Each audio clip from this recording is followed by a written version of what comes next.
હવે થેપલા શેકતી વખતે શું ધ્યાન રાખવાનું છે જેથી કરીને આપણા થેપલા કડક ના થઈ જાય અને સોફ્ટ રહે? ગેસની ફ્લેમ મીડિયમ ટુ હાઈ રાખવાની છે. ગેસની ફ્લેમ મીડિયમ ટુ હાઈ એટલે મીડિયમ અને હાઈની વચ્ચે રાખવાની છે. ના હાઈ પર રાખવાની છે, ના મીડિયમ રાખવાની છે, બેની વચ્ચે રાખવાની છે, એટલે કહેવાય મીડિયમ ટુ હાઈ.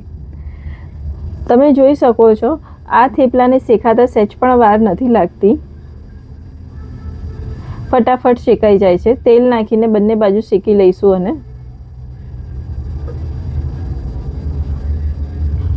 થેપલાને બહુ ટાઈમ માટે તવા પર નથી રાખવાનો, કારણ કે ઘણા લોકોને એવું હોય છે કે કાચા રહી ગયા તો કાચા રહી ગયા તો, પણ એવું નથી હોતું. જ્યારે તમારા થેપલા એકદમ પતલા હશે તો હાર્ડલી 1 મિનિટ જ થશે થેપલાને શેકાવા માટે. આવી રીતે હું બધા થેપલા શેકી લઈશ.